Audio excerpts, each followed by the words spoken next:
সবটাই তোমাদেরকে জানাবো। তারপরে মতামত তোমাদের অবশ্যই কমেন্ট বক্স খোলা থাকবে, খোলা সবসময় থাকে, আমি কখনোই কমেন্ট বক্স অফ করে রাখি না। তোমরা অবশ্যই জানাবে। আমাকে দেখে তোমরা বুঝতেই পারছো প্রচণ্ড টায়ার্ড, আর তার থেকে বড় কথা আজকে মেন্টালি আমি ভীষণ ডিস্টার্বে আছি, ভীষণই ডিস্টার্বে আছি। আমি দুপুরবেলায় একটা ভিডিও দিয়েছি, সম্ভবত ভিডিওটা 12:30 কি 1টা নাগাদ দিয়েছি। তখন তোমাদেরকে বলেছিলাম আমি যে খুব তাড়াহুড়োর মধ্যে আছি, অনেক কাজ আছে। একটা অন্যরকম প্ল্যান ছিল আমাদের, সবটা গুছিয়ে নিয়েছিলাম, সব দিক গুছিয়ে নিয়ে আমি বলেছিলাম একটা অনেক বড় কিছু এক্সপোজ করব এখানে।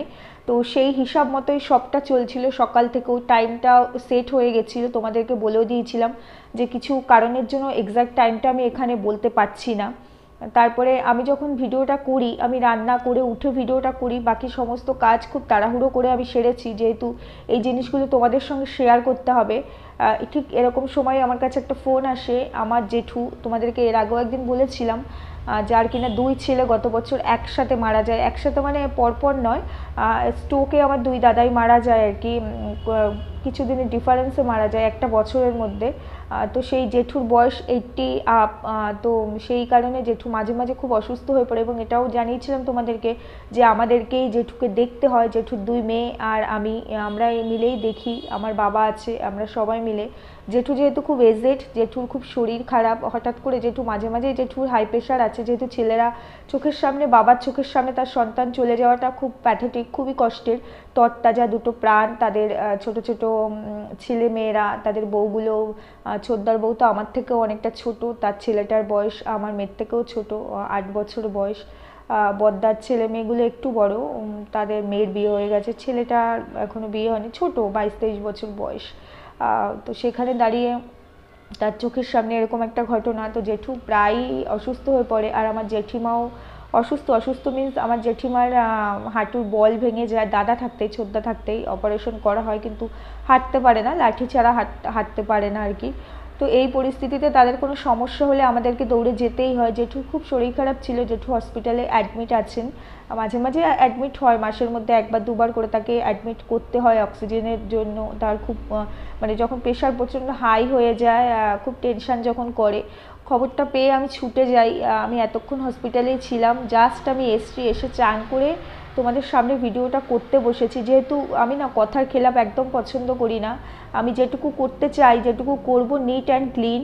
তো সেখানে যখন তোমাদেরকে আমি কথা দিয়েছি যে আমি ফিরে আসব, আজকে তোমাদের জন্য আমি কিছু নিয়ে আসব, সেখানে আমি শুধুমাত্র আমার পার্সোনাল কোনো প্রবলেমের জন্য আমি তোমাদেরকে এইভাবে বসিয়ে রাখতে পারবো না। এটা আমিও তোমাদের কাছে কোথাও গিয়ে কমিটেড, আমি আমার কমিটমেন্টকে কখনোই ফেলিয়ার হতে দিতে চাই না, আমি এগুলো পছন্দ করিনি, সেটা শুধুমাত্র আমার এই কাজের ক্ষেত্রে বলে নয়, সমস্ত কিছুর ক্ষেত্রে।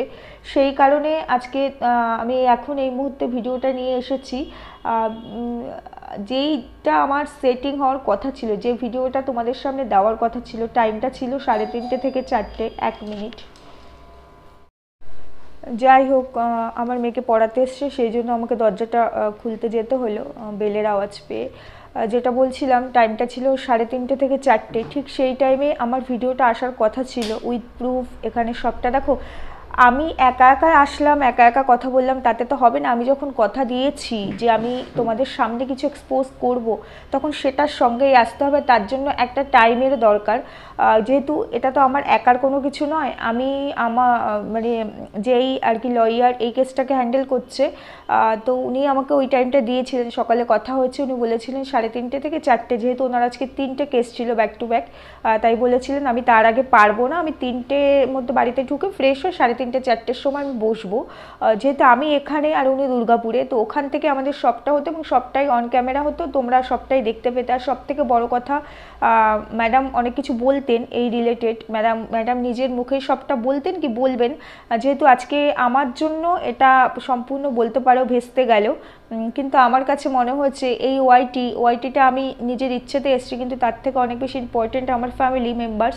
তো সেই জন্য আমার মনে হচ্ছে আগে আমার সেই দিকটা সামলানো উচিত, সেই দিকে যাওয়া দরকার। আমি আমার দায়িত্ব কর্তব্য কখনো ফেলতে পারি না। যেমন এই যে তোমাদের প্রতি আমার যে কর্তব্য, সেই জায়গা থেকে আমি এত টায়ার্ড হওয়া সত্ত্বেও আমি ভিডিওটা করতে বসেছি। আমি কিন্তু না দিলেও পারতাম ভিডিওটা, আমি কালকেও আসতে পারতাম, তোমাদেরকে জানাতে পারতাম, কিন্তু কোথাও গিয়ে আমার মনে হচ্ছে তোমরা ওয়েট করে থাকবে, যার কারণে আমাকে এই ভিডিওটা দিতেই হলো। ছোট্ট একটা ভিডিওই নিয়ে এসেছি, কিছু কথা তোমাদের সঙ্গে বলবো বলে। এরপরে তোমাদের নিজস্ব মতামত, তোমাদের যেটা মনে হবে তোমরা অবশ্যই জানাবে।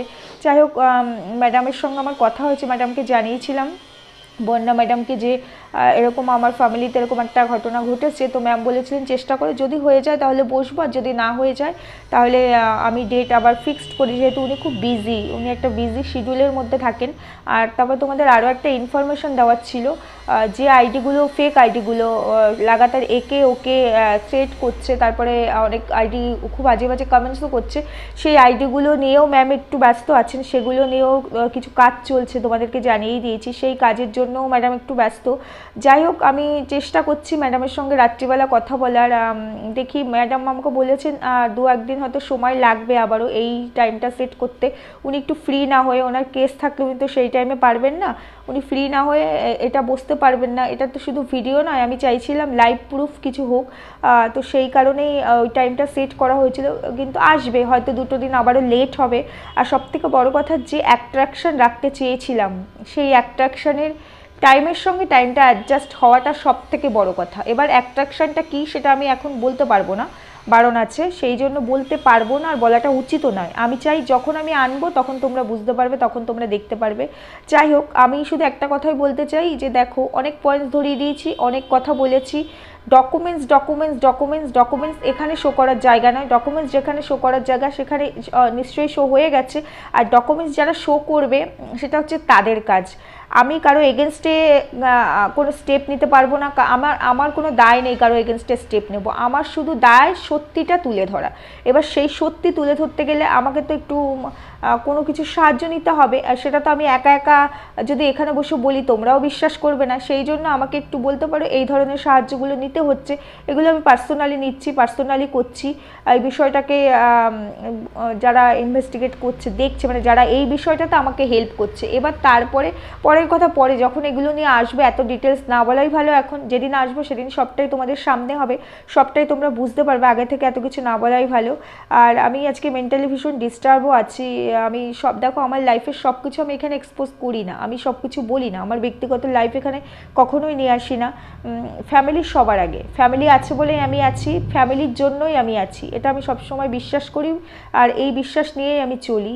সেখানে আমার দাদা, আমার এক পিস্তাতো দাদা, এক মাস হ্যাঁ 1 মাস হয়েছে, গত মাসে কত তারিখ, এক্সাক্ট তারিখটা আমার মনে নেই, 18-19 তারিখের মতো হবে, মারাত্মক একটা অ্যাক্সিডেন্ট হয় আমার পিস্তাতো দাদার, আমার ছোটো পিসির বড় ছেলের। হুগলিতে হয়, তোমরা হয়তো শুনবে এই নিউজটা, ডাম্পারের সঙ্গে ও 4 হুইলার নিয়ে আসছিল, ওর একটা পার্সোনাল কাজে, ওর বাড়ি হাওড়াতে, আমার পিসি বাড়ি, পার্সোনাল কাজের জন্য যাচ্ছিল। তো সেখানে ওর একটা অ্যাক্সিডেন্ট হয়, গাড়িটার তো কিচ্ছু নেই, ডাম্পার মেরে দেয়। তো সেখানে লাকিলি যেভাবে অ্যাক্সিডেন্ট হয়, খুব কষ্টে ওকে বাঁচিয়ে আনা হয়েছে। 35টা টিচ আছে ওর সারা শরীরে, এখন অনেকটা ভালো আছে, কিন্তু তাও অনেক জায়গায় সেলাইটা শুকাচ্ছে না, তাই জন্য একটু ডিস্টার্বও আছি। কথাও বলছিলাম, যেহেতু জেঠু অসুস্থ, পিসিও ফোন করেছিল, তো তখন আরও অনেক সমস্যা আছে, মানে সমস্যা মিন্স এরকম ফিজিক্যাল সমস্যা, শারীরিক অসুস্থতা এগুলো আছে। তো সেই জন্য সত্যি আজকে আমার মনটা একটুও ভালো নেই। আমি তো তোমাদেরকে সবসময় বলি যে নিজের কষ্ট মেনে নেওয়া যায়, কাছের মানুষদের কষ্ট সহ্য করা যায় না। যাই হোক, আমি ক্ষমা প্রার্থী, ক্ষমা চাইছি যে আজকে আমি সেট করেও সবটা আনতে পারলাম না, শুধুমাত্র আমার কারণে, কারো দোষ নেই।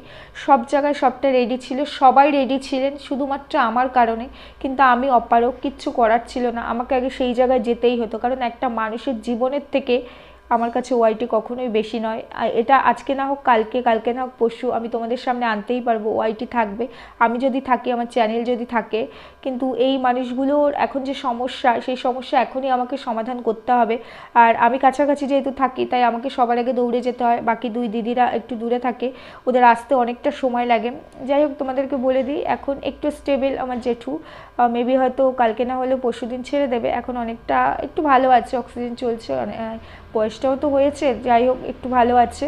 আর খুব টায়ার্ড লাগছে, কিছু বলতে পারছি না। তোমাদের মতামত জানিয়ে যেও, পাশে থেকো সব সময়। কালকে আবার ভিডিও আসবে অন্যরকম, যেটা নিয়েই হোক না কেন, যাকে নিয়েই হোক না কেন। আর যদি কালকে সময়ের সঙ্গে পেরে উঠি বা সবটা যদি মিলে গিয়ে থাকে, তাহলে হয়তো কালকেই তোমরা সবটা পেয়ে যাবে। যাই হোক, সঙ্গে থাকো, সবটাই দেখতে পাবে। শুধু আমার সঙ্গে থেকো, সমস্তটা এখানে আসবার কথা যখন দিয়েছি, কথা আমি রাখবই, কথার খেলাপ কিন্তু আমি করি না। আর কিছু বলার নেই, রাখছি।